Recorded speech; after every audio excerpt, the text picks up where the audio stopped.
شروع اللہ کا نام لے کر جو بڑا مہربان نہایت رحم والا ہے۔ اے پیغمبر صلی اللہ علیہ وآلہ وسلم،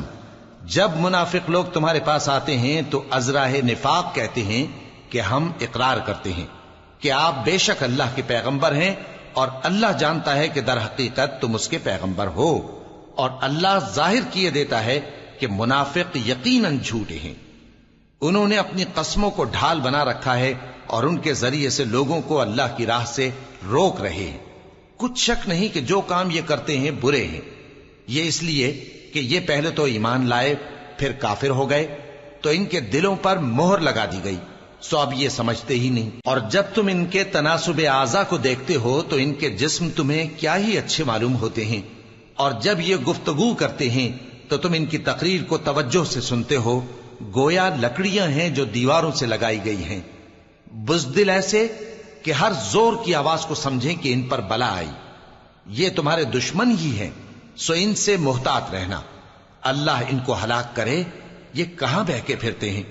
اور جب ان سے کہا جائے کہ آؤ رسول اللہ صلی اللہ علیہ وآلہ وسلم تمہارے لیے مغفرت مانگیں، تو سر ہلا دیتے ہیں، اور تم ان کو دیکھو کہ تکبر کرتے ہوئے رکے ہی رہتے ہیں۔ تم ان کے لیے مغفرت مانگو یا نہ مانگو، ان کے آگے برابر ہے،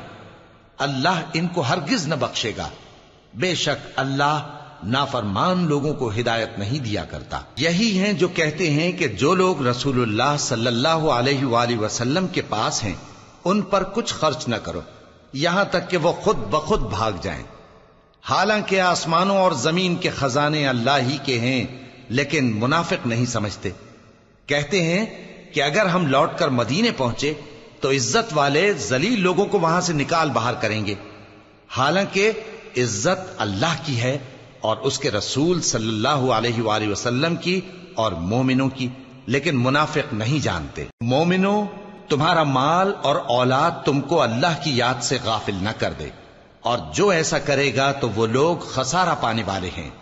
اور جو مال ہم نے تم کو دیا ہے اس میں سے اس وقت سے پیشتر خرچ کر لو کہ تم میں سے کسی کی موت آ جائے تو اس وقت کہنے لگے کہ اے میرے پروردگار، تو نے مجھے تھوڑی سی اور مہلت کیوں نہ دی تاکہ میں خیرات کر لیتا اور نیک لوگوں میں داخل ہو جاتا۔ اور جب کسی کی موت آ جاتی ہے تو اللہ اس کو ہرگز مہلت نہیں دیتا،